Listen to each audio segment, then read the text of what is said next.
Hola, muy buenas noches. Buenas noches, ingeniero. Buenas noches, ingeniero. Buenas noches, ingeniero. Buenas noches, ingeniero. Bien, ¿qué tal? Espero que hayan tenido una buena semana. Vamos a continuar con la sesión de este curso de geomecánica y minería superficial asociada a la maestría en geotecnia y geomecánica minera.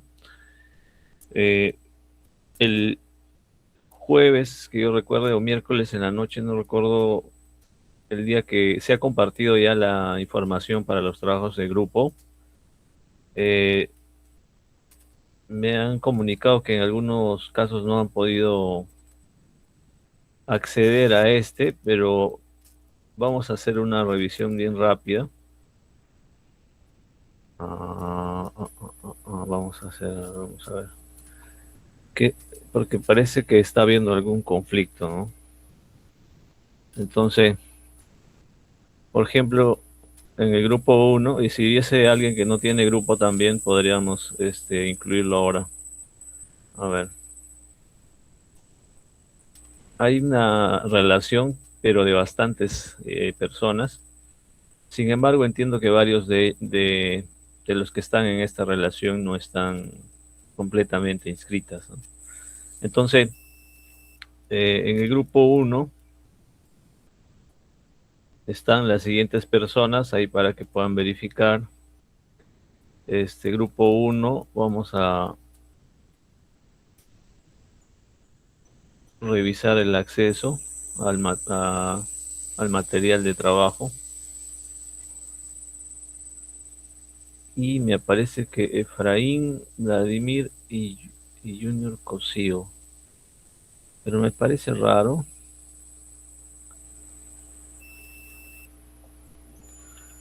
que no haya podido llegar a todos.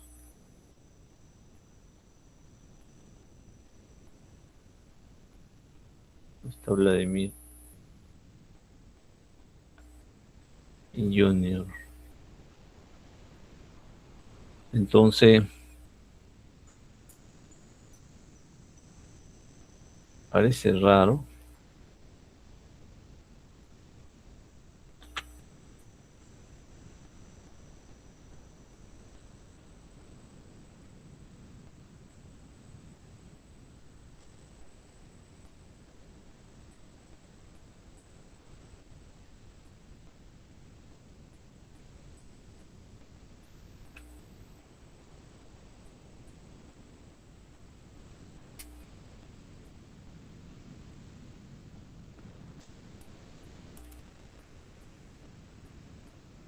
Parece raro que no haya llegado.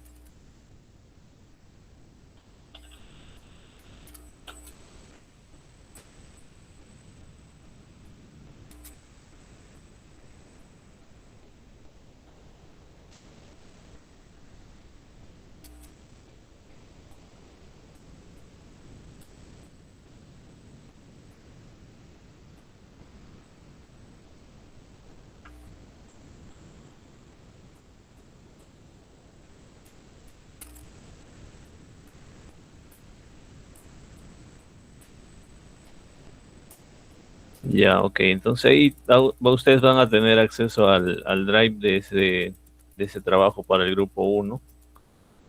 Ahora, el grupo 2 también se ha compartido, pero extraño que no haya llegado a todos. Parece raro.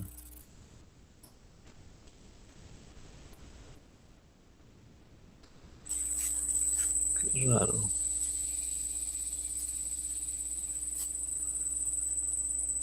Eddie, Eddie Runner,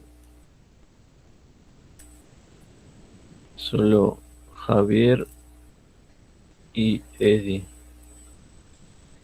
Los colegas Javier y Eddie podrían confirmar esto, que sí tienen acceso.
Aquí han incluido a Tania Chávez en el grupo 3, pero no está el correo.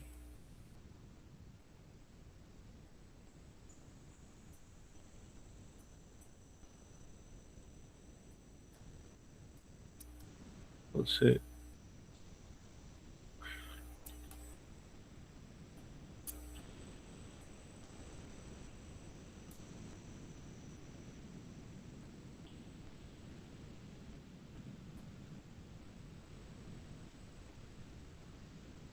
Extraño que no haya llegado.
Ok, entonces ya se ha concluido con compartir el material de trabajo encargado.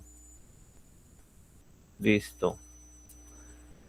Bien, señores, ahora voy a compartir en los mensajes de esta reunión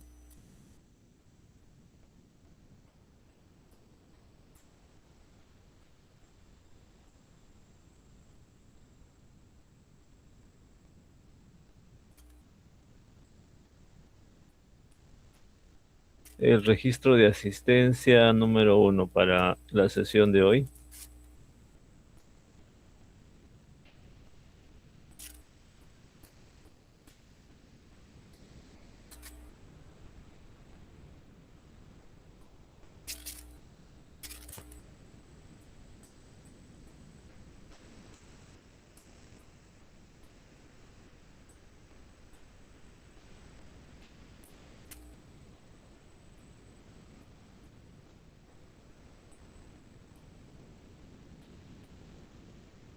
Ok, vamos a revisar nuevamente.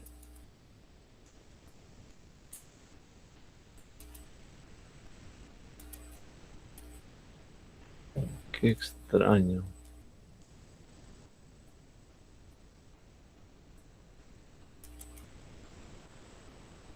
Disculpe, ingeniero, buenas noches. ¿Con qué título o asunto está el correo? Porque yo verifico y en mi correo no tengo ninguna información. Ya entiendo, entiendo. Algo debe estar, debe haber algún problema, por eso es que no está pudiendo cargar los archivos. Mm, Hay que revisar en spam. A mí me llegó el correo en spam. Ahí yo lo pude encontrar. Ya.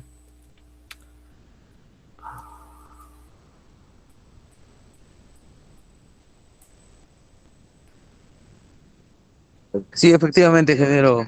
Acabo de revisar mi bandeja de spam y sí ha llegado el correo. Ah, ya, ok, Larry, está bien, gracias. Ahí puede que esté en el spam en todo caso. Igual lo podemos revisar al finalizar la sesión, ¿ok? Algo está pasando, pero pienso que solo algunas personas van a tener ese problema ahora. Bien, entonces respecto al otro,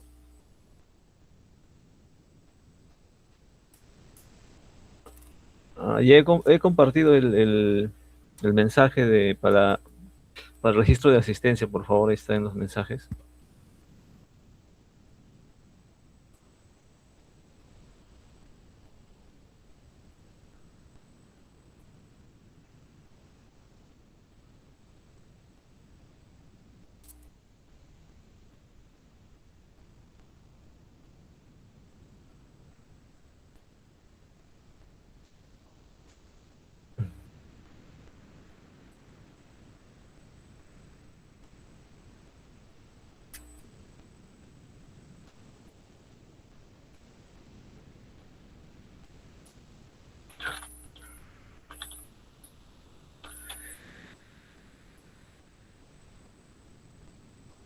Ok,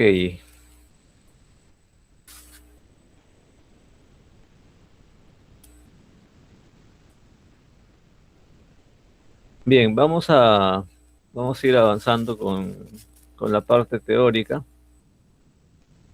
del curso.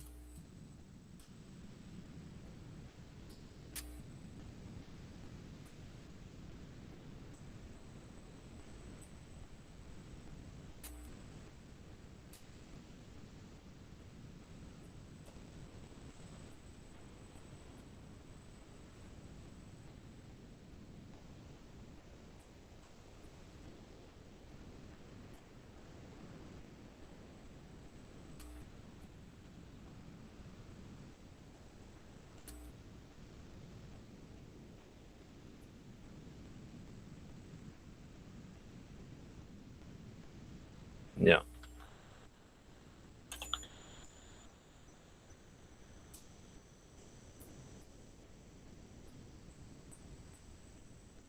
Ok, entonces la semana pasada habíamos visto un poco sobre la introducción y la revisión de la información necesaria, eh, un poco para hacer la evaluación de estabilidad de taludes en, en minería superficial o principalmente en taludes de roca.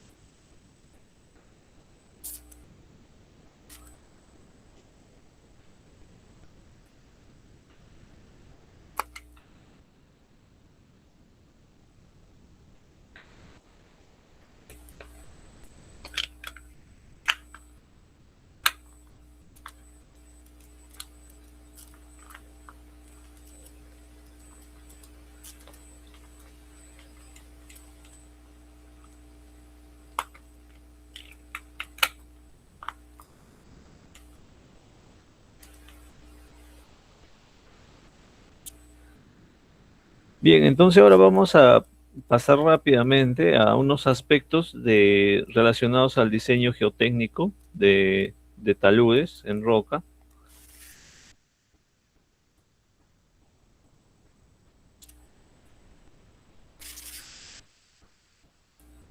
Dentro de dentro de la metodología que se utiliza para el diseño del proceso de diseño en taludes en roca, la guía más utilizada en este caso en minería es este gráfico, el cual muestra el proceso de diseño que se realiza, y es en base a el que más o menos se realiza estos trabajos, ¿no? Entonces, lo importante aquí, señores, para poder hacer una buena evaluación de un análisis de estabilidad de taludes o hacer un diseño, ¿no?, de una mina a cielo abierto, en cualquier etapa de proyecto, no solamente en una etapa de conceptual, prefactibilidad, factibilidad, diseño, ingeniería y en la misma operación, ¿ok? La fuente de información es súper importante y es muy valiosa para entender el mecanismo de falla en el cual este talud va a inestabilizarse, ¿no? Entonces, entender el material, ¿no? Saber en qué material estamos trabajando y cómo es que estas características que componen un modelo geotécnico intervienen. Entender estos modelos es súper importante, ¿no? Es súper importante para que nosotros tengamos noción de este concepto que se conoce de el mecanismo de falla, ¿no? O el modo de falla. Entonces, eso aplica no solamente para las excavaciones a cielo abierto, ¿no?, o taludes, sino también para excavaciones subterráneas, ¿no? Excavaciones subterráneas. Entonces, entender la geología de dónde se está realizando esta excavación, o dónde se va a realizar esta excavación, o dónde estamos desarrollando este estudio, este análisis, es súper importante desde el punto de vista geológico, ¿no? Desde la litología en la cual estamos trabajando, ¿no?, en una roca ígnea, en un ambiente metamórfico, en un ambiente sedimentario, estamos trabajando en calizas. En realidad, eh, en, en la geología peruana, ¿no?, las condiciones geológicas son pues bien variadas, ¿no?, de un lugar a otro, ¿no? Entonces, comentarles que incluso en las minas, las condiciones geológicas son distintas de mina en mina, ¿no? Ahora agreguémosle el tema este de las alteraciones que están asociadas a la mineralización en una mina y en otra mina. Nosotros podemos comparar, no sé, pues un Yanacocha, podemos comparar un Toromocho, podemos ir a Las Bambas o podemos ir a Mina Corona de Goldfields. Ahí todos estos ambientes son pues de distintas características litológicas, en distintos ambientes regionales, tienen contextos tectónicos diferentes. Entonces, nosotros como geotecnistas, como geomecánicos, es súper importante que entendamos el contexto geológico en el cual se encuentra emplazado pues nuestro problema, ¿no? La excavación que estamos construyendo o estamos realizando o vamos a analizar, como mencionábamos. Entonces, lo mismo pasa en una carretera, ¿no? En un talud de carretera, en un talud de ladera, ¿no? El proceso de formación, ¿no?, de la geomorfología. En el caso de taludes, también es importante entender un poco el proceso geomorfológico, ¿no? De si un talud, ese talud ha sido formado por un proceso de glaciación, ¿no? El ambiente geomorfológico es súper importante ahí, ¿no? Entonces, cómo se ha formado ese material donde estamos haciendo estos trabajos de ingeniería. Entonces, La geología desde el punto de vista de litología, alteración, geomorfología, ambiente tectónico, es entender todo el aspecto de la geología regional, ¿no? Los esfuerzos. Si esta excavación, por ejemplo, está pues en un ambiente estructural de tipo eh, sinclinal, ¿no? Está en un anticlinal, ¿dónde está ubicado esta excavación, ¿no? Entonces, entender los aspectos geológicos es súper importante para un poco entender el conocimiento del problema, ¿no? De cómo podemos abordar este problema. Eh, Luego tenemos el modelo estructural. Un modelo estructural está construido en función de la información de la geología regional y un poco la geología local, y luego ya la información más puntual que nosotros podamos extraer dentro del mismo proyecto o de los taludes donde estamos haciendo estas evaluaciones, ¿no? Entonces, hay varias formas de obtener esta información, ¿no? A través de sondajes, a través de mapeo superficial, de los afloramientos que están que están aflorando, ¿no? O sea, es posible medir información estructural, ¿no? Dirección de buzamiento. Entonces hay cierta información en los proyectos, y en las minas en operación también se tiene esta información estructural que es útil para construir un modelo estructural, ¿no? Parte de la problemática que se da en taludes, en minerías, son pues asociados también a un tema estructural, ¿no? Hay taludes que han fallado por fallas controlados, o sea, son taludes controlados estructuralmente, pero por fallas locales, ¿no? En algunos casos también fallas regionales que controlan la estabilidad de un talud, ¿no? Hablando de taludes, hay problemas que se han generado debido a estas fallas.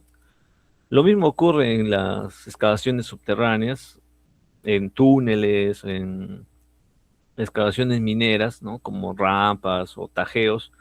También la parte estructural entender este sistema estructural es importante. El tema de las fallas tensionales, ¿no? El desplazamiento y todo esto, de alguna forma ayuda a entender un poco eh, el proceso tectónico, y un poco también de los esfuerzos, ¿no? ¿No? De cómo serían los esfuerzos en estos puntos, basados en información de geología estructural. Obviamente, asociados la geología estructural también al tema hidrogeológico, ¿no? El agua pues circula principalmente por estructuras principales, ¿no? O estructuras, en la mina se conocen algunas fallas, ¿no? Que tienen una cierta orientación, que están asociados a un tema hidrogeológico, ¿no? O sea, que son fallas por las cuales circula el agua. O sea, por ahí siempre está el agua y fluye, ¿no? Pero hay otras fallas que son más cerradas o están bien rellenadas, y estas son las que no, digamos, no transportan, no son medio de transporte del agua subterránea. Entonces, eso también es súper importante, porque identificando eso uno puede hacer campañas de despresurización, planificar sondajes pues horizontales, ¿no? Entonces todo eso está asociado a un modelo geotécnico, ¿no? Luego tenemos el modelo de macizo rocoso. El modelo de macizo rocoso está asociado principalmente a las propiedades pues, del macizo rocoso en sí, de las propiedades de roca intacta, ¿no? Hablamos de las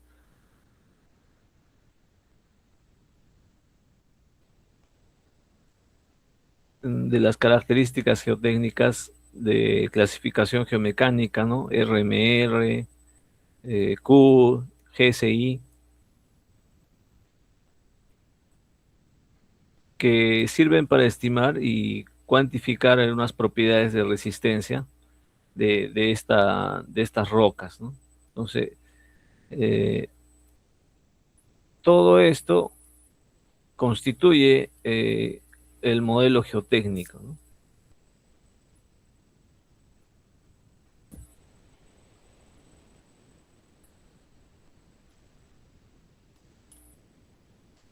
Ok, el modelo geotécnico. Luego del modelo geotécnico, uno identifica o constituye eh, los dominios geotécnicos, identificando pues los mecanismos o modos de falla que pueden estar asociados a un modo de falla controlado por la resistencia del macizo, en realidad, ¿no? Del macizo rocoso, o un modo de falla controlado por las estructuras principalmente, ¿no? Por las fallas. Y es así que en función de esto se construye y, o se realiza un diseño de sectores, ¿no? Se sectoriza el talud, ¿no? En varios sectores de diseño y posteriormente se realizan pues los diseños, ¿no? Los diseños de configuración de banco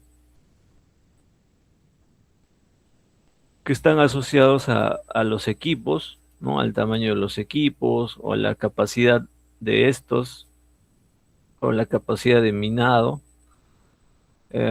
También podría estar asociado a algunas regulaciones, pero ya que es en función de la configuración de los diseños de banco, es que se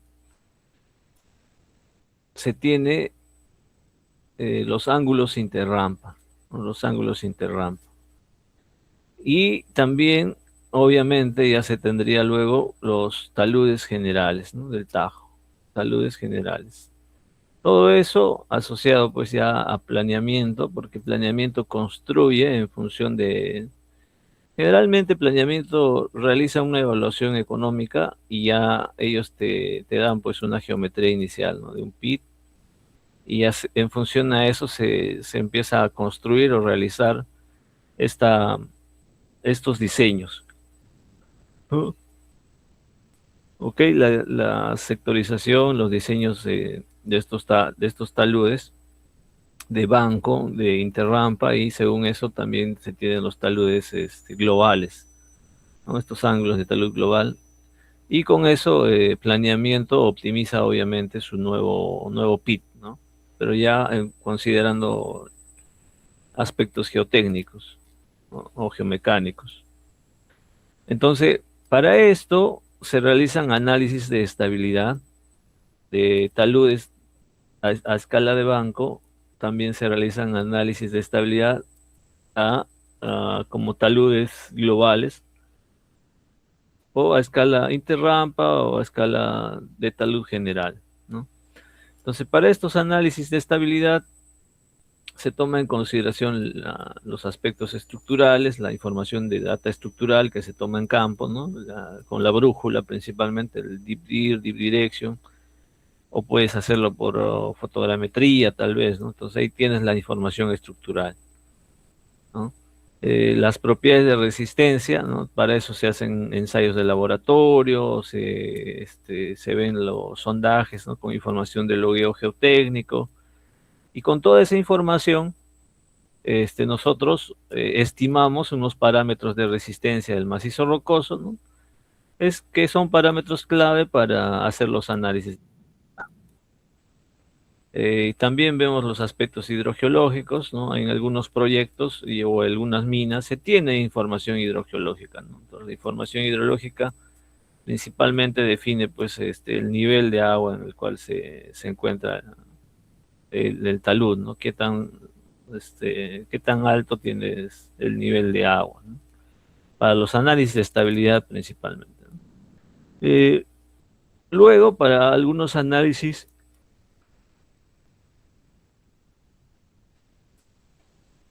de estabilidad más asociados a modelos numéricos, tal vez es necesario, ¿no? Utilizar tal vez información de los esfuerzos in situ, ¿no? Entonces, considerando todos estos análisis que se van realizando y en función de la información, ¿no? De la información que se tiene para estos análisis, se constituyen finalmente o se tienen los diseños finales, y ya estos diseños finales pueden ser llevados a una evaluación de riesgo. Ya con los diseños finales, eh, esto ya pasa a un proceso de operación o de implementación, ¿no? Entonces ya teniendo en consideración los diseños,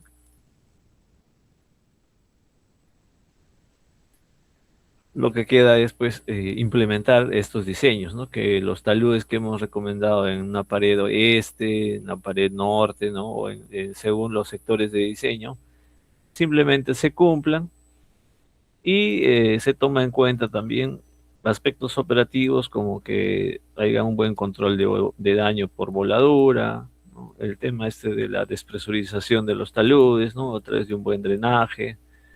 Y obviamente el monitoreo, ¿no? El monitoreo geotécnico, o la instrumentación y monitoreo que tiene que realizarse para evaluar pues algún desplazamiento, algún movimiento de estos taludes, ¿no?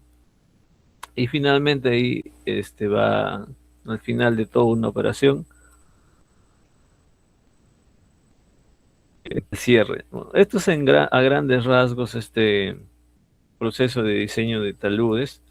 Esto asociado a roca dura, ¿ok? A roca dura. Entonces, eh, respecto a esta guía, existe...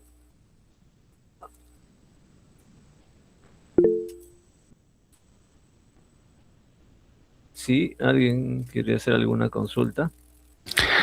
Sí, veo que en el sistema de diseño, el proceso de diseño no toma en cuenta el clima ni los movimientos telúricos de la zona. Y yo creo que sería muy importante o nos podría aclarar ese punto. Ah, genial, muy buena consulta. Una consulta, Guido, vamos a...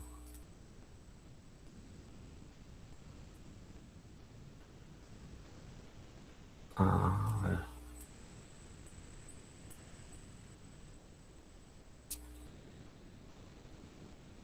Sí, respecto a la consulta, mm, para taludes en este caso de gran altura, porque generalmente esto está asociado a taludes de roca y taludes de gran altura.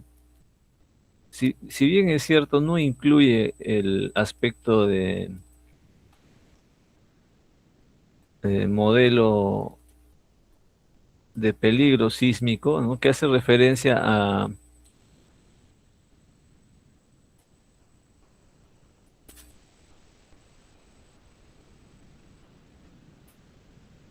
la sismicidad asociada a los movimientos o a los terremotos, ¿no? ¿Ok? Porque dentro de la referencia que se tiene para estos taludes de gran altura, no, no afecta significativamente ese movimiento, digámoslo así, en la estabilidad de estos, ¿no? Por eso es que no lo incluyen, ¿ok? Pero para el caso de taludes en suelos o principalmente esos materiales, sí es considerado eso. Ahora, los aspectos climáticos tampoco están directamente de precipitación, y eso no está tan como un modelo, ¿no? Podría estar asociado a en el estudio hidrológico, hidrogeológico, ahí se incluyen esta información, ¿no? Por eso está asociado más a la parte hidrológica e hidrogeológica. Entonces, ahí en esos estudios se menciona bastante eso. Estos estudios se realizan en temporada seca y temporada de precipitación, ¿no?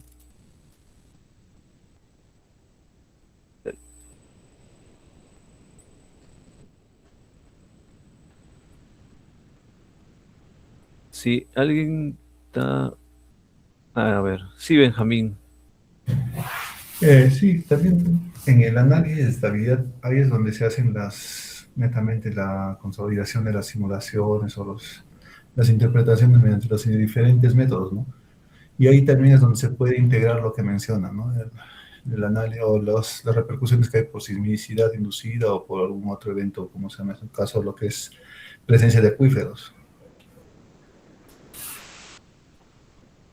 Sí, en realidad se considera la información hidrogeológica y bueno, en la normativa peruana se incluye para los análisis de estabilidad los análisis de estabilidad pseudoestáticos, ¿no? Entonces, los pseudoestáticos incluyen estos aspectos de peligro sísmico, ¿no? O sea, hay un estudio de peligro sísmico que se realiza y ahí tenemos valores de aceleraciones máximas y ese es un valor que se utiliza para los modelos, para los análisis de estabilidad de taludes. Eso lo vamos a ir viendo dentro de más adelante, ¿no? De cómo es que se utiliza esta información, ¿no?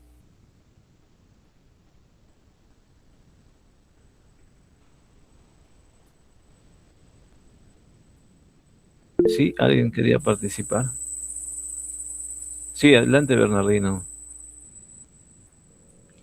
Freddy, buenas noches. Una ¿Qué tal? consulta. Si durante el monitoreo se ve unos movimientos, ¿qué procedimientos se siguen en tajo abierto para estabilizar los taludes? ¿O qué procedimientos se siguen, ¿no? Si hay movimientos. Ah, ok. No, generalmente, la bibliografía experta en estos temas, como bien indicó, lo que indica que este movimiento o los movimientos sísmicos no perjudican de gran forma la estabilidad o no comprometen la estabilidad de estos taludes altos o taludes en roca, ¿no? ¿Dónde aplica esto o perjudica o es un factor importante para la estabilidad o inestabilidad de un talud? Es en presas de relave, ¿no? ¿Por qué? Porque estos movimientos, ¿no? Son asociados a un modo de falla que es conocido como la licuación, ¿no? La licuación de suelos. Entonces, eh, es ahí donde tiene más importancia y se tiene bastante relevancia a este valor de sismicidad, ¿no? Por este hecho de este fenómeno de licuación de suelos, ¿no? Que es cuando un material que no tiene mucha cohesión, o sea, es un material que es una arena, ¿no? De lo que está constituido una presa de relaves, ¿no? El relave es una arena casi limpia, ¿no? Y que al estar saturado en condiciones de estos movimientos, se puede producir este proceso de licuación, ¿no? Licuación de suelos que podría inestabilizar toda la presa, ¿no? En realidad, ¿no? Entonces, digamos que ahí es donde más se aplica, ¿no? No aplica tanto en otros, o sea, tal vez en roca, digamos, de gran forma, no es que se vaya a inestabilizar todo un talud, tampoco en otros, principalmente en taludes de roca, digamos, no ocurre eso, ¿no? No perjudica, no es un factor relevante como el hidrogeológico, ¿no? O el de macizo, o el de estructuras. Entonces, por eso es que le prestan o sea, no le prestan mucha importancia, ¿ok? Pero para el caso de presas, sí, ahí sí es súper importante este valor, ¿no? De aceleración. Ahí podemos revisar tal vez algún estudio de peligro sísmico y hablar un poco, ampliar un poco más eso, ¿no? ¿Ok? Pues ahora quería mostrarles un poco esto que estamos viendo, pero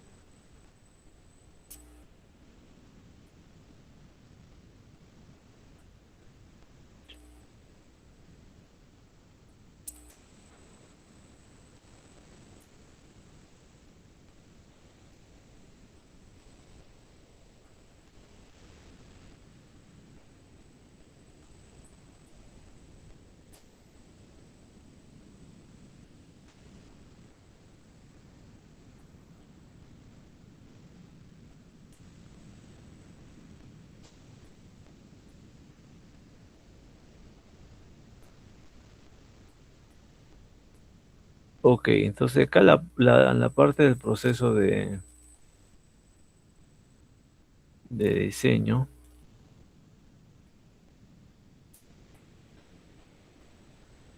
En este caso, existen también taludes que están en roca mala, ¿no? Como en este caso. No, no está, bueno, la primera parte al menos de la que está más cerca a superficie está compuesta por un material de roca mala, ¿no? O casi suelo, o bastante alterado. Entonces, en estos casos, como definición, están asociándose a estas rocas malas o a este estudio de roca mala, a estas resistencias a la compresión uniaxial, ¿no? Típicamente asociadas a resistencias eh, menores a 0,25 megapascales más o menos, ¿no? Según lo que están marcando acá, ¿no? Entonces acá tenemos rocas malas, muy malas y extremadamente malas. Entonces, de 25 megapascales, ¿no? De resistencia UCS a menor valor, entonces ya están considerando como una roca mala. Entonces, en estos pits eh, existe para este tipo de materiales, ¿no? Probablemente han podido ver algunos taludes construidos en este tipo de materiales, ¿no? Entonces, estos están asociados más a un estudio, pero relacionado como suelos, ¿no? Entonces ahí van a ustedes poder diferenciar, ¿no? Los sondajes también se muestran de este tipo, ¿no? Hay mayor alteración en las paredes de los taludes. Y hay esto es lo que quería ver, ¿no? Y este es el otro flujo que está ligeramente modificado, ¿no? Para el caso de Wick Rocks, ¿no?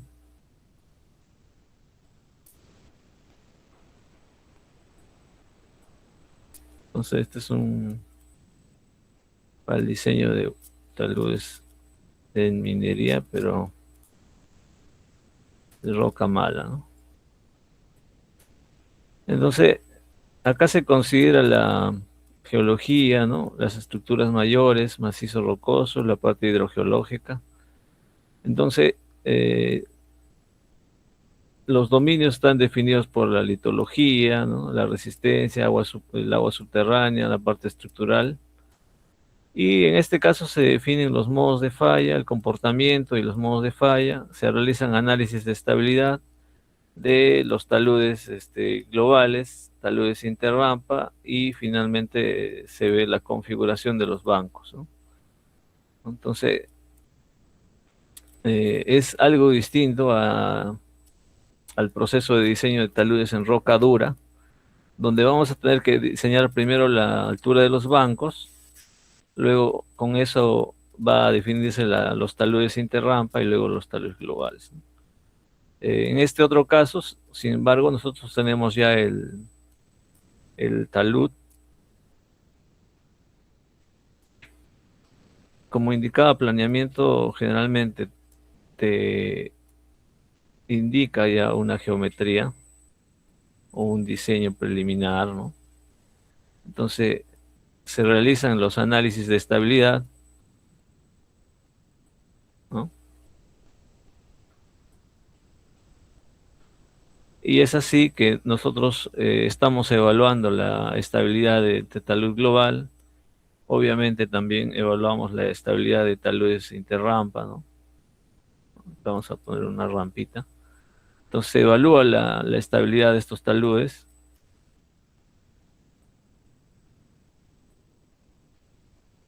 ¿Ok?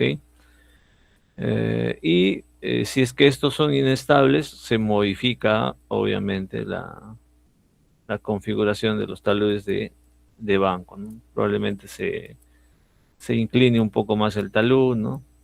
O se reduzca el ángulo de talud, ¿ok? Para darle estabilidad finalmente a todo el talud, ¿no? Para darle estabilidad a los taludes interrampa y darle estabilidad a los taludes globales, ¿no? Entonces, es algo distinto, como ven, ¿no? Ya con eso se obtiene un diseño final y luego viene esto de la implementación, ¿no? Que es similar a lo que ya se había visto anteriormente, ¿no? Entonces, esta parte de los análisis de estabilidad, ¿no? Relacionados al diseño de taludes en minas, es un proceso interactivo. ¿Por qué? Porque constantemente se van realizando, pues, obviamente, campañas de perforaciones, ¿no? Entonces ya anteriormente había unas perforaciones, ¿no? Que venían, ¿no? Que tenían, que se habían realizado, ¿no? Entonces, a medida que se van haciendo ya la operación, también se continúa realizando sondajes, ¿no? Entonces ya contamos con nueva información, ¿no? Y esta nueva información obviamente te ayuda a entender o tal vez a encontrar zonas nuevas de fallas, ¿no? Entonces actualizar esto, ¿no? Entonces con mayor información obviamente nosotros podemos generar modelos más completos y con eso realizar pues mejores análisis de estabilidad, ¿no? Considerando mayor información, ¿no? Mayor información en estos taludes. Y obviamente con esa información se puede ir modificando, ¿no? En algunos casos los taludes de banco, y obviamente eso permite recuperar pues zonas, ¿no? Más profundas, ¿no? Digamos, acá donde está la mineralización, ¿no? Entonces acá puedo optimizar un poco el talud, ¿no? Menos desgrose y mayor recuperación, ¿no? Entonces eso es importante. Entonces la información y el entendimiento pues del modelo geotécnico es importante, ¿no? Ya sea que estemos en un talud de roca dura, ¿no? Ok, de roca dura, o también estemos en un talud de roca mala o roca bastante alterada, ¿no? Entonces ahí vemos estos dos procesos de diseño que son similares, y vamos a ir revisando eso ahora, ¿no? Entonces hay un diseño geométrico. Antes de pasar a esto, habíamos indicado que hay una guía, que es esta de acá, el Guidelines for Open Pit Slope Design, del 2009, ¿no? Entonces, aquí se menciona lo que habíamos indicado, ¿no? Relacionado a-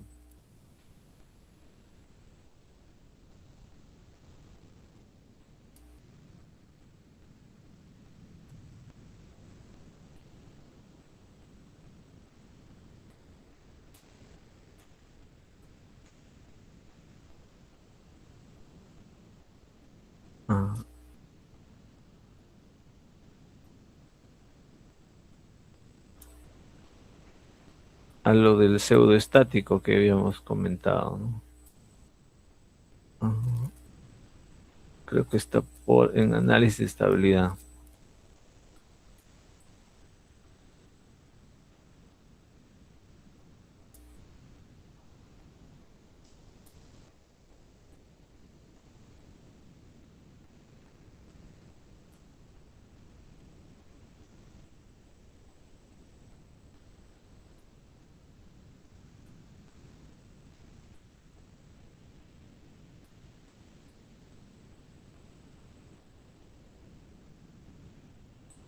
Ya, tendría que revisarlo, pero es aquí donde, en esta parte del texto, se hablaba un poco sobre la aceleración pico, ¿no? Acá, justo esta parte del texto, ¿no?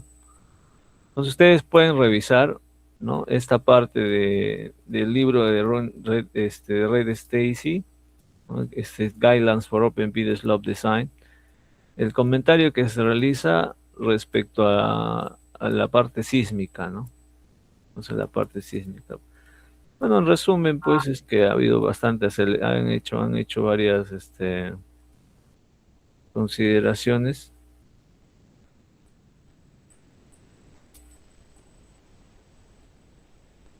No sé, a ver cómo podemos hacer para...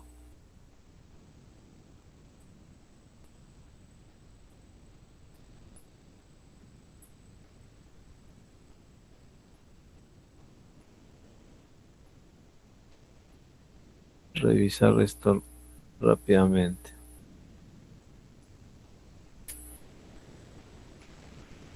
Ah.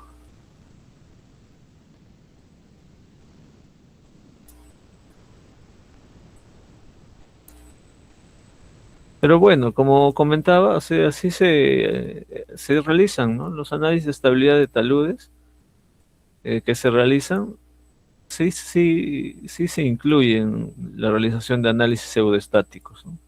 Pero es más porque el ministerio lo solicita así, digamos, los supervisores, pero según lo que se comenta en esta parte de este texto, es que no ha habido inestabilidades significativas asociadas pues a este tipo de, asociadas a un movimiento sísmico, ¿no?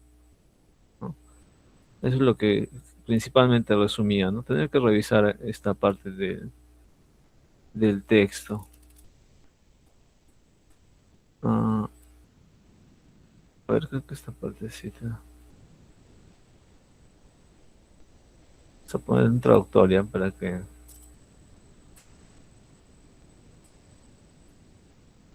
Hay un comentario por ahí. A ver.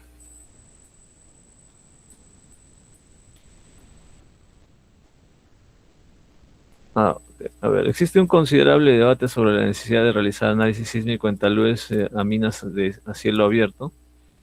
Son pocos, si acaso alguno, los casos registrados en los que se haya demostrado que los terremotos producen inestabilidades significativas en taludes de roca dura, ¿no? Es una afirmación respaldada por evidencia de varias minas ubicadas en zonas de alta sismicidad.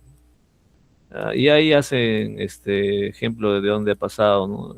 Que ha habido en minas de Perú, Chile, ¿no? Y que ha habido movimientos, pero no ha habido mayor repercusión, ¿no? Entonces, por eso, ¿no? Principalmente. Pero igual se realiza, ¿no? Sí se realizan los análisis. Sí, lo vamos a revisar. Bien, entonces, veamos los diseños geométricos de minas a cielo abierto. Rápidamente, acá tenemos un una imagen un poco antigua de la división Chuquicamata y de Codelco. Entonces, como podemos observar, acá se está haciendo ya una zonificación geotécnica de sectores de diseño de esta mina, ¿no? Para esto, eh, ya, ya se ha pasado, ¿no? Y para un mejor entendimiento, por acá tengo una presentación bien interesante.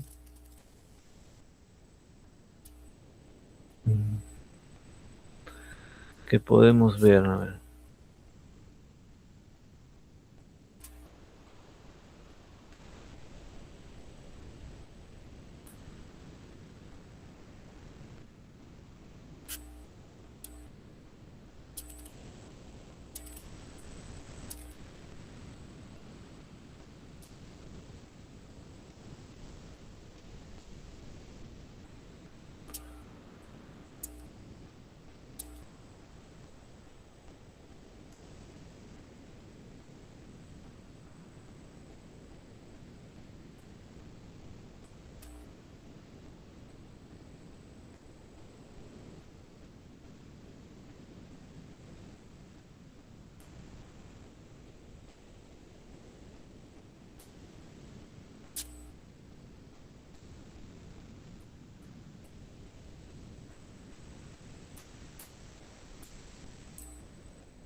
Acá está.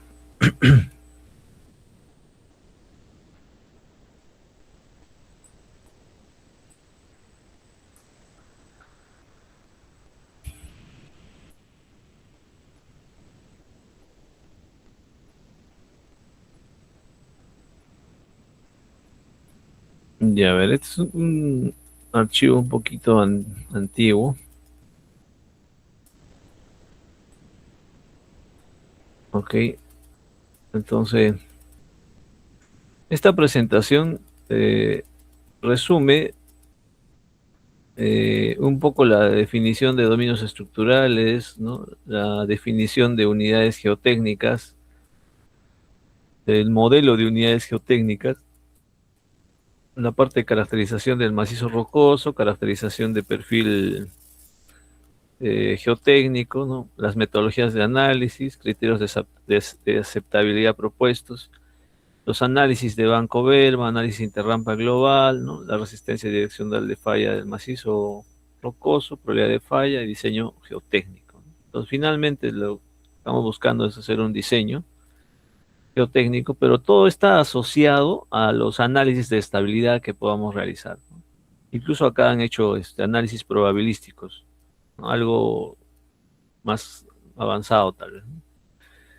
Entonces, eh, en este caso, esta mina Cuajone ha realizado pues un registro de información y una generación de base de datos, ¿no? De sus sondajes, ¿no? De la data de campo, y ha sido un procesamiento de toda esta información para que finalmente nosotros podamos hacer unos diseños confiables, ¿no? De estos taludes mineros, ¿no? Desde un punto de vista geotécnico. Entonces, la implementación y performance de estos taludes es la continuidad y mejora continua del proceso de operación de mina Y esta presentación describe las etapas del proceso de información y las propuestas de diseño, ¿no? Porque como geotecnia se realiza una propuesta de diseño apropiado a acuerdo de las características y condiciones del macizo rocoso, ¿no? Entonces acá tenemos un poco de yacimiento, vamos a pasar rápidamente esto. Entonces se han definido dominios estructurales, ¿no?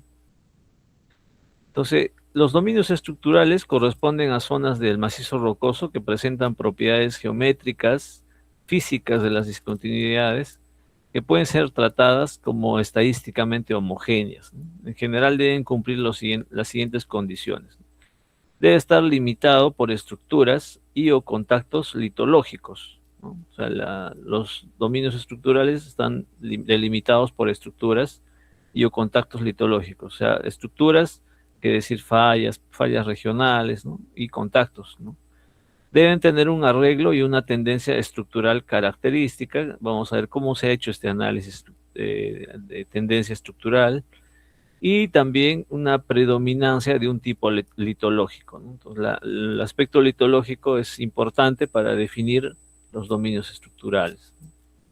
Entonces, ¿qué información base han utilizado? Han utilizado planos estructurales, ¿no? Que han estado en AutoCAD, Manzai.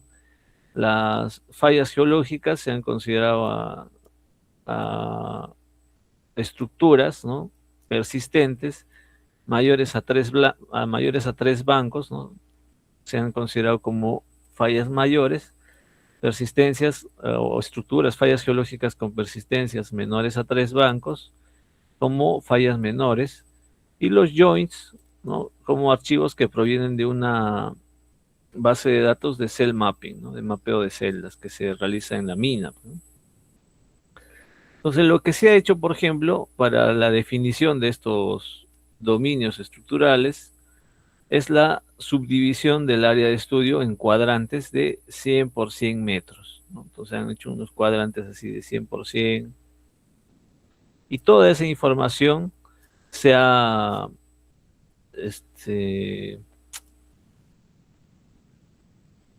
procesado, ¿no? En estereogramas de estructuras por cuadrante, ¿no? Toda la información que haya estado en este cuadrante la han, digamos, filtrado, y finalmente la han utilizado para hacer estos análisis estructurales, ¿no? Entonces he hecho una evaluación integral de los estereogramas por cuadrante, ¿no? Por fallas mayores y unidades geotécnicas.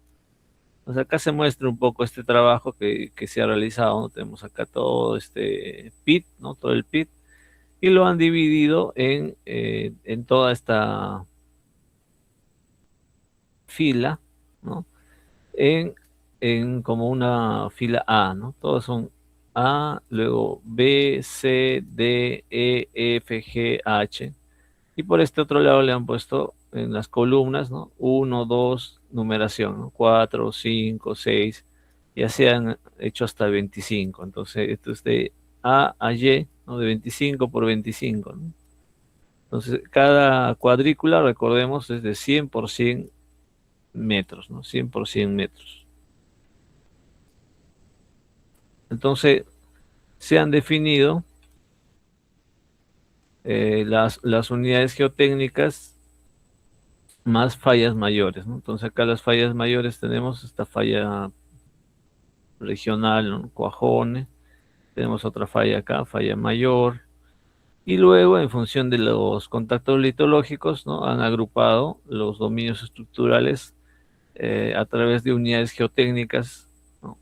Y las unidades geotécnicas, ¿no? Son esta de acá, todo esto A, esta zona B, y así, ¿no? C, D, E, F y G, ¿no? Entonces ahí están todas estas zonas. Y luego van agrupando las unidades geotécnicas, así como se ha hecho la subdivisión, ¿no? En dominios estructurales, ¿no? En función de las fallas, los contactos. Y como podemos ver, cada uno de estos dominios estructurales están asociados pues a todo un análisis de contornos de isoconcentraciones de polos y también el análisis de rosetas, ¿no? Rosetas de rumbo de las estructuras de manteos que van de 0 a 30 grados, ¿no? De 30 a 60, de 60 a 90. Entonces, esto de la data de estructuras mayores, ¿no? Esto de la data de juntas, y así es que han definido las familias, ¿no?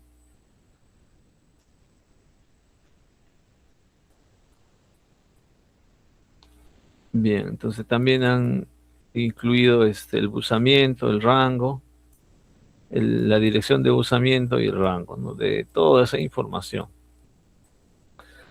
Luego han definido las unidades geotécnicas, ¿no? Y en este caso, cada unidad geotécnica presenta una composición y característica textural propia y por lo tanto un comportamiento geomecánico diferente, ¿no? La unidad geomecánica está definida por, en este caso, litología, ¿no? Alteración y también una zona mineral, ¿no? En este caso, para este tajo han considerado también la zona mineral, ¿no? ¿Qué tipo de mineralización tiene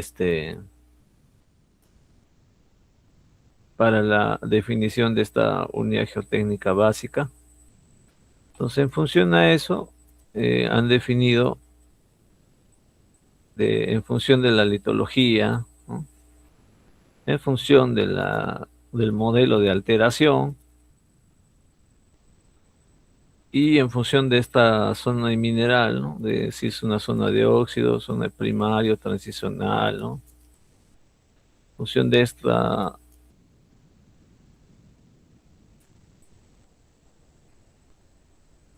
se ha definido las unidades geotécnicas, ¿no? Entonces, este cuadrito es una forma de cómo es que se puede agrupar las unidades geotécnicas. Y veamos, ¿no? Tenemos un código. Por este lado tenemos, perdón, el código de la litología. En este caso es latita porfirítica, ¿no? Entonces LP. Latita porfirítica estéril, dique de latita porfirítica. Entonces todas estas acá son litologías, ¿no? Diorita, brechas, acá todos los tipos de brechas que dan. Andesita, toba cristal, toba blanca, toba traquítica, etcétera, ¿no? Entonces todas estas son litologías. Y por este otro lado tenemos a las alteraciones, ¿no? Tenemos las alteraciones potásica, propilítica, fílica, acá hay las otras alteraciones fílicas, ¿no? Lixiviado. Ahora, en el caso del modelo de zoneamiento por mineral, óxido, ¿no? Si es transicional o primario. Entonces, en función de eso, así es como agrupan, en este caso, las unidades geotécnicas básicas, ¿no? Entonces, por ejemplo, todas estas de acá, ¿no? Las han agrupado y las han juntado en latita, ¿no? Este otro caso, todas son como riolitas, en este caso, andesitas, ¿no? Brechas, toba inferior, toba cristal, y así lo han ido agrupando, ¿no? Como estas unidades geotécnicas, y también en función de la alteración, ¿no? Del tipo de alteración. Entonces, así que surgen estas unidades geotécnicas, ¿no? UG1, UG2, UG2B, UG3, 4, hasta la unidad geotécnica 15, ¿no? Entonces, en el LOM, ¿no? En el LOM of Mind de 15 años, después de 15 años, se tienen también unos porcentajes, digamos, de lo que se mostraría en la pared del Tajo, ¿no? Eso es lo que han mostrado ahí. Entonces ahí tenemos el modelo de unidades geotécnicas finalmente, quedaría así, ¿no? las 15 unidades geotécnicas distribuidas en este modelo geotécnico, ¿no? Entonces luego de eso ya viene la caracterización del macizo rocoso con la estimación de las propiedades que considera el criterio generalizado de Hooke y Brown, las propiedades de roca intacta, ¿no? Asociados a los ensayos del laboratorio, ¿no? Cada unidad geotécnica se calcula, bueno, se ha realizado una estimación de estas propiedades usando el rock data. Se han considerado estos ensayos, ¿no? Ensayo de compresión uniaxial, tracción, ensayos triaxiales, y se ha usado el ajuste del Lemberg-Marquardt, ¿no? Es un ajuste estadístico que se tiene para poder hacer esto, para poder estimar, ¿no?, las propiedades de resistencia de la roca,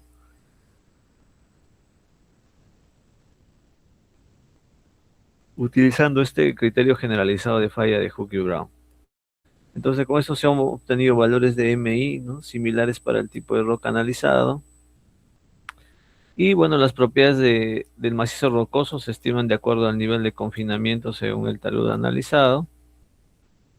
Ya, esto también es importante que lo vamos a ver. Base de datos del RMR, base de datos del GCI, factor de perturbación, ¿no?, 0.7 para taludes globales y de igual a 1 para taludes interrampa. Bueno, de eso también hay ahora bastante sobre esos parámetros de... Ahora, para procesar esta información de data del macizo, se ha efectuado unas simulaciones de tipo Monte Carlo, ¿ya?, considerando distribuciones probabilísticas, ¿no? Y para esto se ha utilizado una plantilla Excel y el software Crystal Ball, ¿no? Crystal Ball. Se incluye incerteza en los parámetros de roca intacta y RMR y GCI, considerando valores de ensayos de laboratorio y los rangos de RMR, GCI y secciones geotécnicas de análisis. Entonces, así que se determinan las propiedades de resistencia y de formabilidad considerando las recomendaciones de Hooke y Dieterich y de acuerdo a las distribuciones probabilísticas de cada unidad geotécnica. Entonces, para la caracterización del macizo rocoso, ahí tenemos las litologías.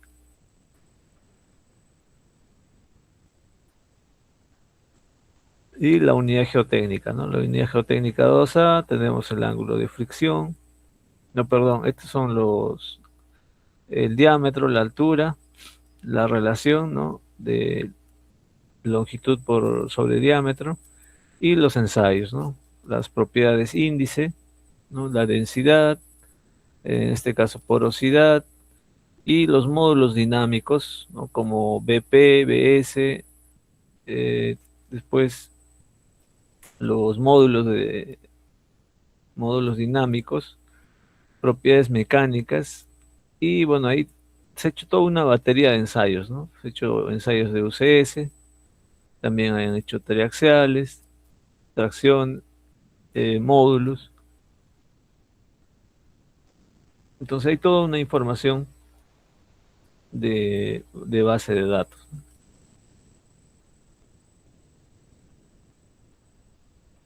Y se ha estimado los parámetros de resistencia de roca intacta.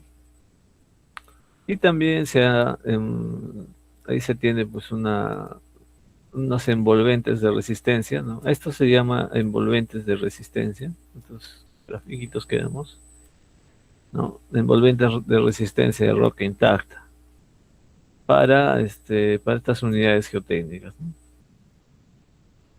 Y también ya con esa información, lo que se ha realizado en este otro caso es estimar las propiedades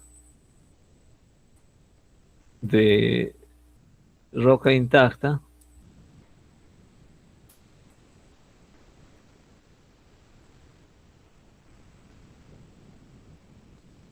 a propiedades de resistencia de macizo rocoso, ¿no? ¿Ok? Y también se han hecho unas estimaciones de cohesión, ¿no? Ángulo de flexión y módulo de para esta información, ¿no? Utilizando el Crystal Ball, ¿no? Este es un análisis estadístico. Y finalmente, cada unidad geotécnica, ¿no? Cada unidad geotécnica tiene sus propiedades de roca intacta, valores de GSI, ¿no? Valores para los análisis globales, para los análisis interrampa, ahí tenemos las propiedades de macizo rocoso, ¿no? Estos valores están asociados a un criterio de resistencia de Hooke y Brown. Y bueno, acá tenemos algunas otras propiedades más del macizo rocoso, ¿no? Los módulos, la cohesión y ángulo de fricción, ¿no? de estos macizos rocosos para todas estas unidades geotécnicas, ¿no? Para todas estas unidades geotécnicas. Finalmente ahí tenemos el perfil geotécnico y ahí está la metodología de análisis de estabilidad.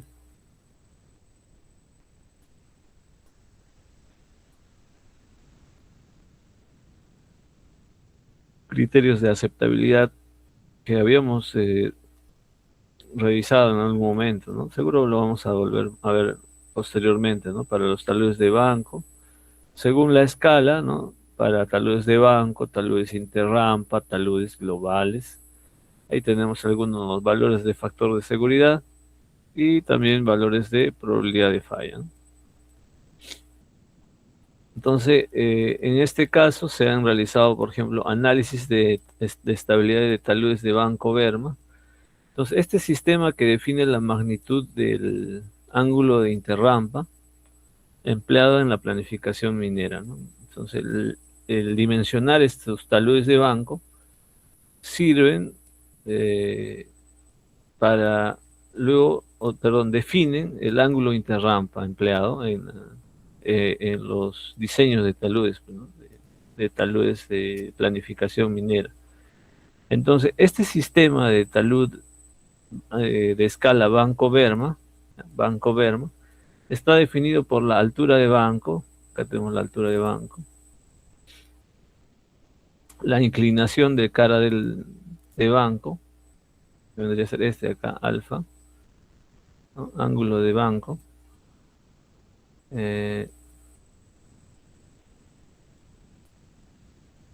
quebradura, ¿no? Es este valorcito Q, ancho de Verma, ¿no? Ancho de Verma,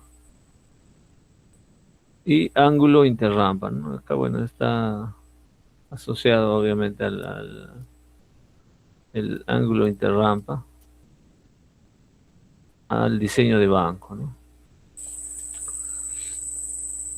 Entonces, para esto se definen alturas de banco en distintos sectores, ¿no? Dependiendo de qué está constituido estos materiales. Por ejemplo, el material irregular en mala calidad geotécnica, se han diseñado taludes de 15 metros, ¿no? Como de banco simple. Sectores de materiales de buena calidad, ¿no? Hay sectores con mineralización primaria. Se han diseñado taludes de bancos dobles, ¿no? Que son de 30 metros de altura. Entonces, en función a eso se define la inclinación de la cara de banco, el cual es variable de acuerdo a la condición estructural dominante en la zona, y si el sector presenta estructuras planares, se realiza un análisis de tendencia planar, y se define el ángulo de cara de banco de acuerdo al dip de la estructura, y si no es el caso, el ángulo de cara de banco está definido en 75 grados, ¿no? Como utilizando un precorte. Entonces, la inclinación de la cara del banco, de los taludes de banco, principalmente está asociada a la condición estructural dominante, ¿no?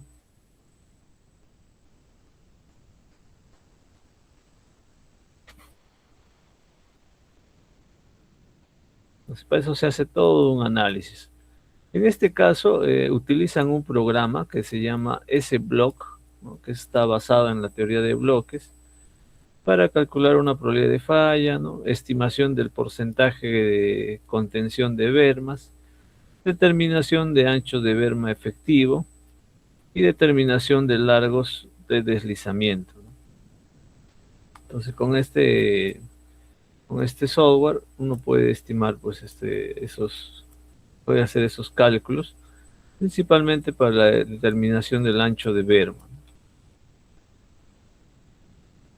Y posterior a eso, acá ya vamos viendo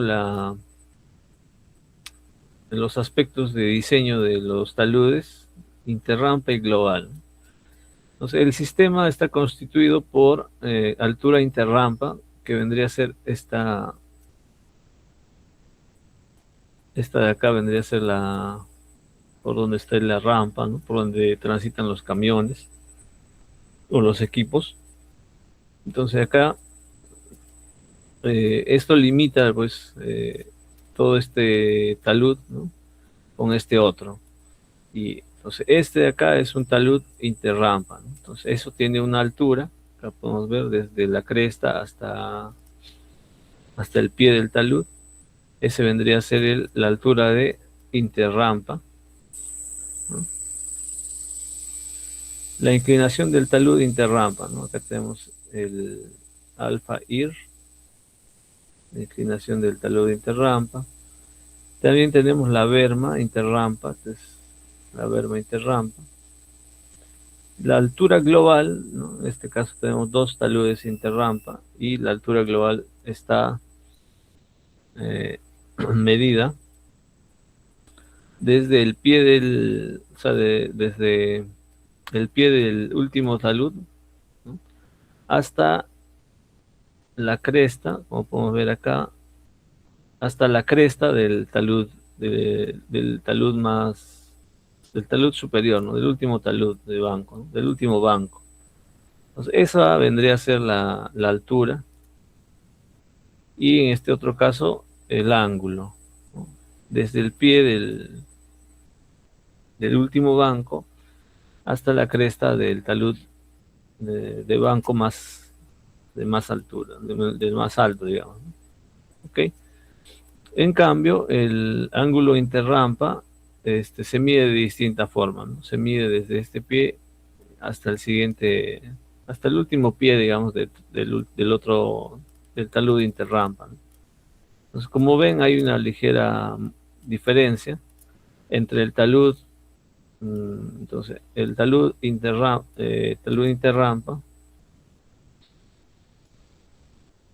acá vamos a poner, es diferente.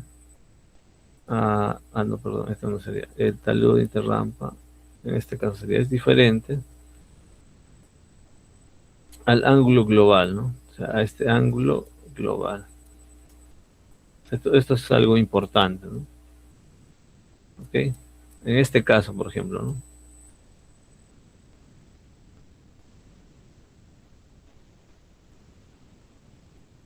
Entonces, luego se realizan secciones geotécnicas que permiten definir pues, bueno, que se realizan, ¿no? Principalmente para ya realizar los análisis de estabilidad.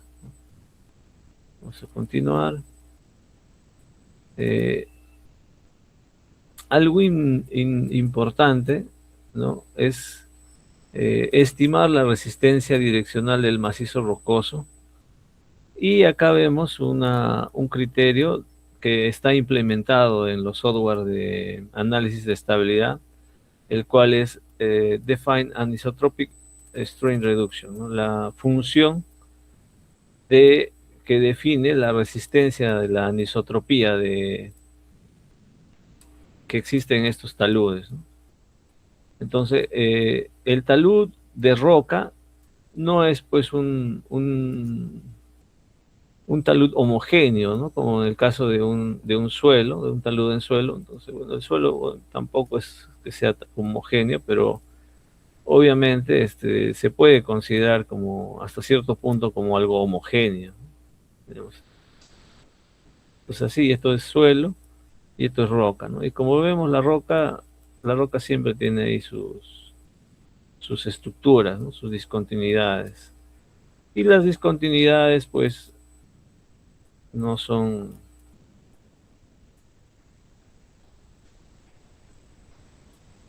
isotrópicas, ¿no? Entonces, el macizo rocoso, pues, es bastante anisotrópico. Entonces, toda esta anisotropía es posible incluirla dentro de estos análisis de estabilidad, ¿no? A través de este tipo a través del uso de, por ejemplo, en este caso, de esta función de resistencia de anisotropía, ¿no? Es algo que se puede revisar también, ¿no? Eh,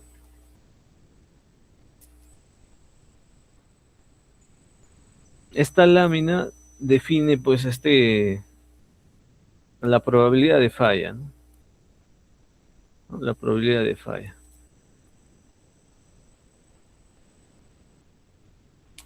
Entonces, este parte desde el punto de vista del factor de seguridad, ¿no? Factor de seguridad. Y la frecuencia de los resultados que se pueden obtener con los análisis de estabilidad, ¿no? Lo habíamos visto anteriormente. El factor de seguridad, ¿no? En este caso se define en 1, los valores o los análisis que hemos realizado, ¿no? De los taludes. Si los factores de seguridad de estos análisis han sido menores a 1, obviamente eso está en este lado de la campana, ¿no? De la campana de Gauss. Entonces, esos son taludes inestables, ¿no? Ahora, si el otro análisis que hemos realizado de ese talud, ¿no? Considerando otros valores de resistencia, resultan ser mayores a 1, obviamente estamos en una zona de talud estable, ¿no?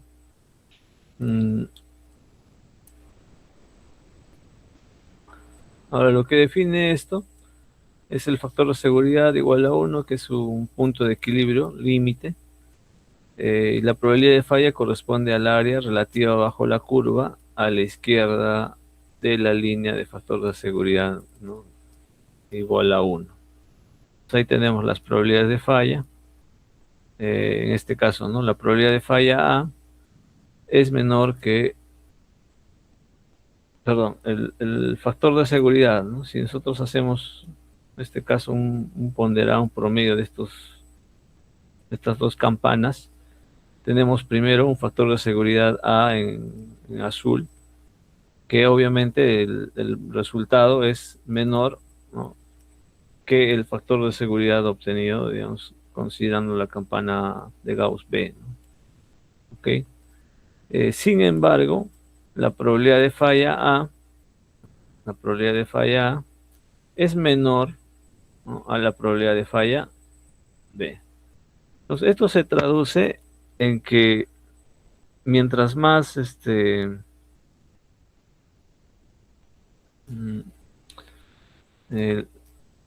estos estén más cercanos, digamos, no haya mucha extensión de esta campana, estos valores tienen tienen mayor confiabilidad, o sea, tienen una incerteza baja. Y en este otro caso hay más variabilidad, ¿no? Y es por eso que hay una incerteza alta, ¿no? Eso es relacionado a eso de la probabilidad de falla, ¿no? Entonces, acá tenemos algunos desarrollos respecto al factor de seguridad, probabilidad de falla y bueno, también al análisis de riesgo, ¿no? Entonces, lo importante, lo más usado es el factor de seguridad, ¿no? Es igual a las fuerzas que resisten versus las fuerzas eh, que se movilizan o que se inestabilizan, ¿no? Entonces hay factores de seguridad mínimo. Mm,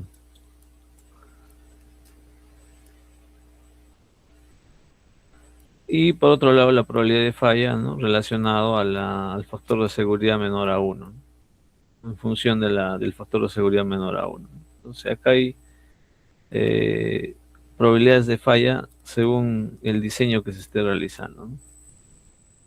Y este otro caso, el análisis de riesgo. Finalmente, con esto se logran establecer lo que son los diseños geotécnicos. Entonces ya los diseños geotécnicos, como en este caso, sectorizan, ¿no? Y se definen por estos sectores, ¿no? Estos sectores de diseño geotécnico, qué ángulo de cara de banco va a tener este sector, ¿no? O sea, acá por ejemplo, ¿no? Ángulo de banco 70 grados, ¿no? Ancho de berma 7.5, ¿no? 7.5 metros, y altura del talud de banco es 15 metros, ¿no? Entonces ya con esto uno ya define el talud interrampa, ¿no? Entonces simplemente es, incluso generalmente yo lo pongo en CAD, en AutoCAD, ¿no? Según el resultado del análisis, y se pone, pues, ¿no? 70 grados de cara de banco, ancho de berma 7.5 metros, ¿no? Ancho de berma, y altura de talud 15 metros, ¿no? Ya con esto uno hace otro banco más acá, ¿no? Y con esto ya uno puede medir eh, esto de acá, ¿no? El ángulo interrampa. ¿Qué es esto de acá, no? Ay, perdón. Colocho. Esto de acá, ¿no? Eso vendría a ser el ángulo interrampa, ¿no? Considerando esta geometría, el ángulo de rampa, perdón, ángulo interrampa es 49 grados, ¿no? Lo mismo para este otro sector, ¿no? En este sector, por ejemplo, el ángulo de banco es 67 grados, alturas de banco, ancho de berma, debe ser una roca de menor calidad probablemente, y la berma, por ejemplo, es de 15 metros, ¿no? Pues y altura 30 metros, ¿no? Entonces un talud más alto, pero la berma de 15 metros, perdón, hasta acá sería, ¿no? Y 67, ¿no? Pues así más nos va a quedar esto. Y con eso se obtiene el ángulo interrampa 47 grados, ¿no? Ahí se definen también el inicio de donde va a ser el inicio de banco doble, el desacople 25 metros de ancho. Por ejemplo, ¿no? Toda esta zona también tiene ya un diseño, ¿no? de ángulo de cara de banco 60 grados, bermas de 10.5 y altura de 15 metros, altura de banco. Ya con eso se define este ángulo interrampa.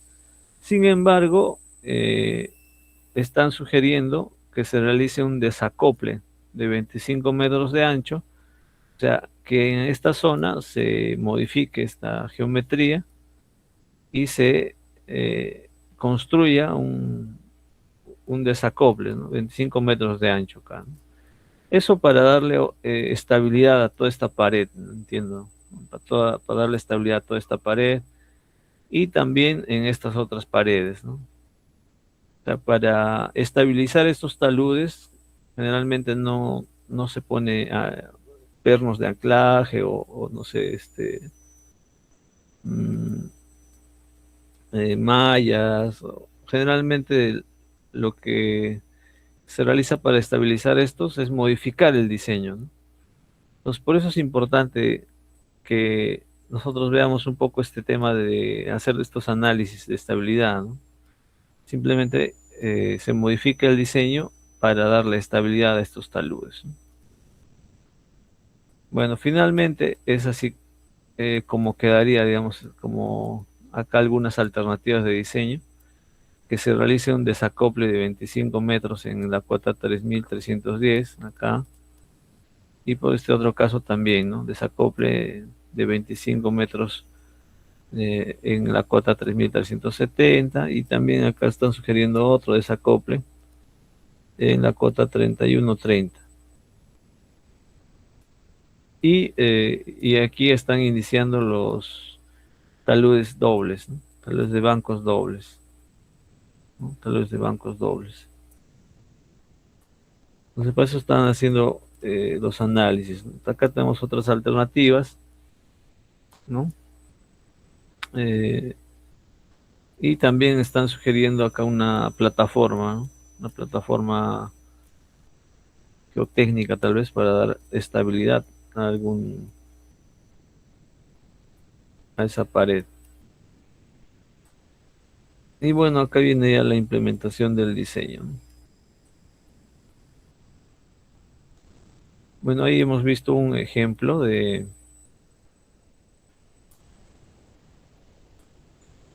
diseño, ¿no? De estabilidad de taludes de esta mina.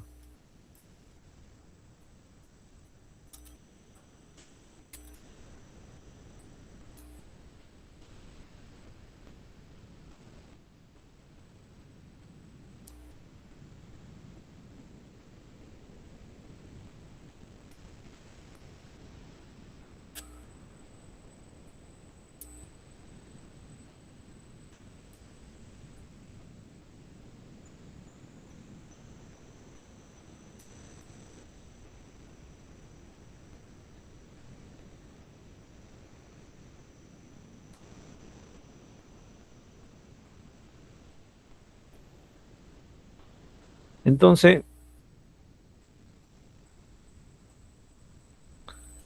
para esto, una vez que se han definido inicialmente el modelo de unidades geotécnicas, ¿no? Ya se tienen las unidades geotécnicas construidas en esa geometría del PIT. Luego pasamos a establecer sectores de diseño, ¿no? Sectores de diseño. Eso quiere decir que ahí tenemos esta geometría, o no sé si esta te ayuda. Ya puede ser esta también, ¿no? Sectores de diseño, ¿no? Por ejemplo, ¿no? Tenemos este talud y están ya sectorizados acá, ¿no? Las zonas. Entonces, generalmente, para hacer los análisis de estabilidad, ¿no? de cada uno de estos sectores, estos están asociados a la orientación de la cara del talud, ¿ya? A la orientación de la cara del talud. Nosotros tenemos este talud, esta geometría. Entonces, se define toda esta zona, ¿no? Desde aquí hasta aquí, ¿no? Como esta zona 6, porque acá tenemos los taludes que tienen esta cierta orientación, ¿no? ¿Okay? En gran parte tienen esa orientación. Ahora, esta otra zona, 5, también, ¿no? Los taludes tienen esta otra cierta orientación. De la misma forma, esta otra zona. Y así vamos sectorizar el diseño. Por ejemplo, ¿no? De la misma forma acá, todas estas paredes de taludes tienen esta orientación, ¿no? Que es distinta a esta, a esta, a esta, a esta. Entonces se definen esas zonas, ¿no? ¿En función de qué? De la orientación de la cara de los taludes, ¿no? Entonces acá estamos definiendo de la misma forma eso, ¿no? Acá también están definiendo de esa forma los sectores de diseño, ¿no? Según hacia dónde están usando la cara de los taludes, de las paredes del tajo.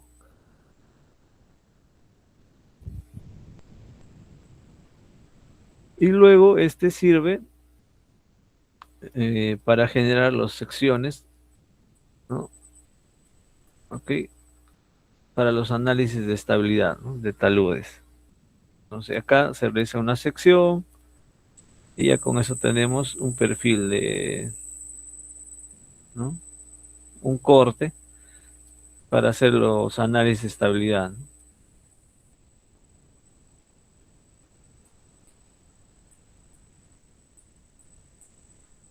Entonces, en estos sectores se evalúan también los modos de falla, ¿no? Los principales modos de falla en estos taludes. Y eso, como bien comentaba, está en función de la orientación de la cara de los taludes. La orientación de la cara de los taludes. Acá tenemos más claro todavía eso, ¿no? Todo este sector, la orientación de la cara de los taludes es hacia el, perdón, al noroeste, ¿no? Y este otro caso hacia el sureste.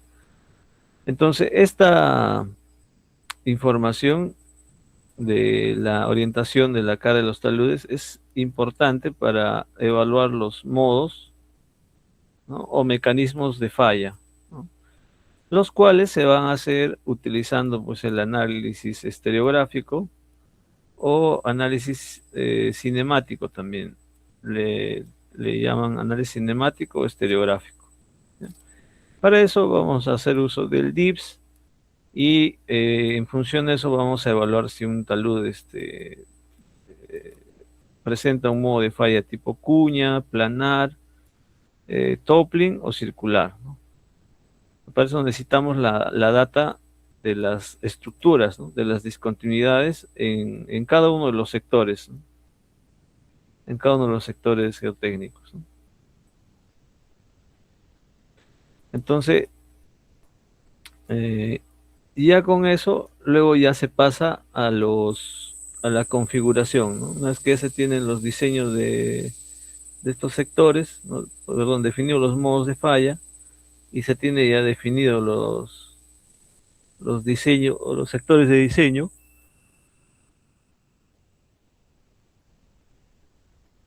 se evalúa la configuración de los bancos, ¿no? De los bancos. Entonces, esto es algo que hemos estado viendo, ¿no? Principalmente los bancos están, al menos en roca dura, ¿ok? Están asociados, o los taludes de bancos son pues de 5 metros, 15 metros, y son dobles, 20 metros de altura, y no es mucho en realidad, ¿no? Esos taludes generalmente están controlados por la inestabilidad de estos taludes está estructuralmente controlado, ¿no? O sea, los bloques que se van a inestabilizar eh, están controlados por la resistencia de las discontinuidades, ¿no?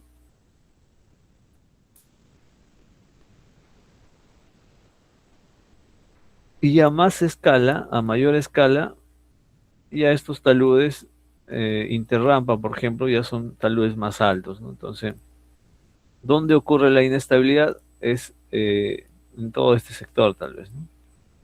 Y en este sector, pues, quien controla la inestabilidad en este caso es el macizo rocoso, ¿no? Entonces, aquí es donde ocurre el mecanismo de falla, ¿no? Entonces ahí tenemos que eh, obtener propiedades, ¿no? Del macizo rocoso, los cuales se incluyen en los análisis pues, de estabilidad, ¿no? Para evaluar la estabilidad de estos taludes. Y por otro lado, ya a una escala mucho más grande, ¿no? Está el talud global, ¿no? Acá es donde va a estar la superficie de falla, o donde va a fallar el talud, y que también está principalmente asociado al macizo rocoso.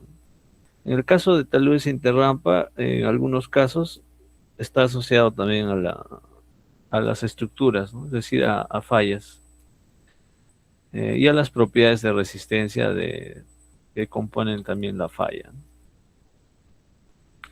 Entonces ahí hemos revisado ya en la presentación que vimos anteriormente todos los parámetros de diseño geométrico de un talud minero, ¿no?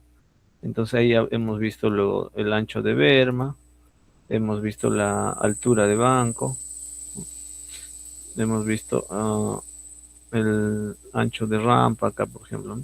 Sería la rampa, el ángulo de cara de banco,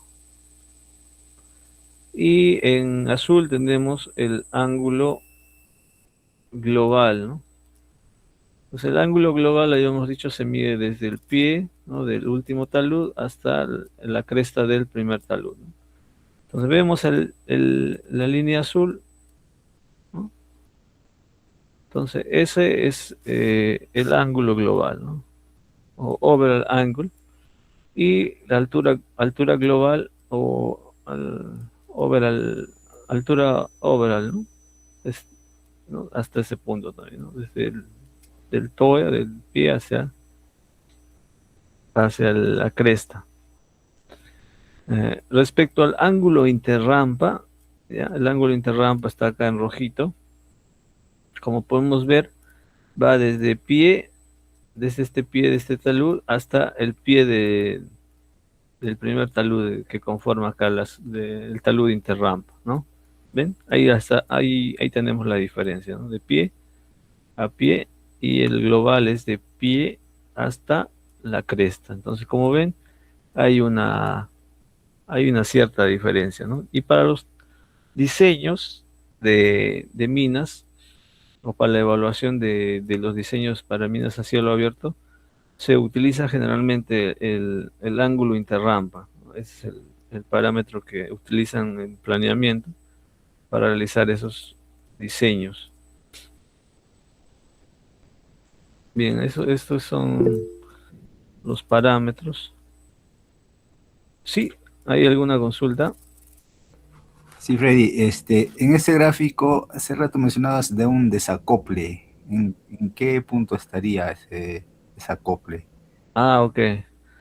Muy bien. El desacople en realidad es cuando nosotros realizamos los análisis de estabilidad. En muchos casos, digamos, esos taludes muestran factores de seguridad menores a 1 o 1.3, ¿no? Entonces, queda como una forma de estabilizar este talud, digamos, un talud global, generalmente un talud global o un talud interrampa, modificar en algún punto esta berma, ¿no? O sea, el ancho de berma en algún punto va a tener que ser un poco mayor, ¿no? Entonces, este es el desacople, ¿no?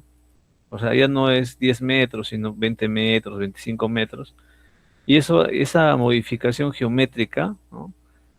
Que es como un desacople, es para estabilizar principalmente el talud, ¿no? Pero un talud global, ¿no? Eso está más asociado para estabilizar el talud, ¿no? Ahí es donde se sugieren ese tipo de soluciones, o en otros casos también se realizan como unos contrafuertes, ¿no?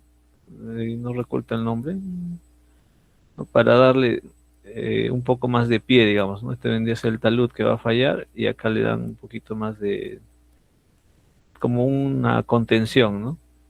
Eso también es común para estabilizar este tipo de taludes altos. Contramuro. ¿Cómo se llama, José? Contramuro le llaman operativamente. Contramuro. Ujú. He escuchado otro nombre también. Sí, Bernardino. Perdón, Benjamín. Sí, uno de los controles más comunes creo que en los Open Pit o tajos son hacer el plataformeo, ¿no? Que es hacer plataformas intermedias entre las taludes principales para disminuir el peso y generar mayores puntos de apoyo. Bueno, es mayormente bien lo que es zonas de deslizamiento cerca de laderas, ¿no? Claro, sí, esa es esa opción, ¿no? Plataformeo, desacople. Buenas noches, Fabi. Sí, nosotros también por lo general le consideramos como los contrafuertes. Contrafuertes. Sí. Ya, sí, claro. Ok, Magali, gracias. Voy a anotar ahora las participaciones. Bien, señores, voy a compartir ahora el segundo registro de asistencia para tomarnos un break y continuar.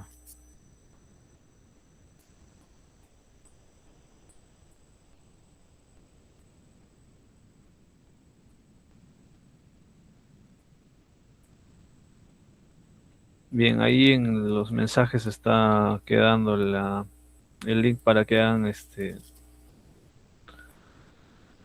registro de su asistencia, por favor.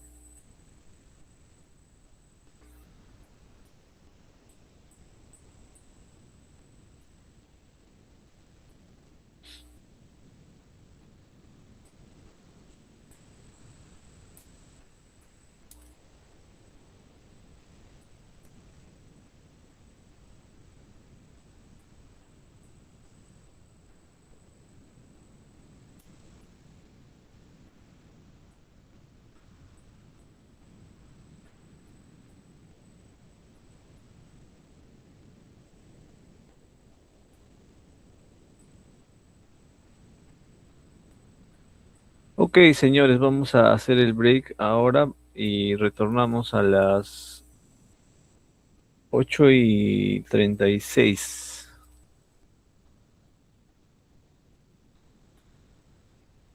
Ya, conforme.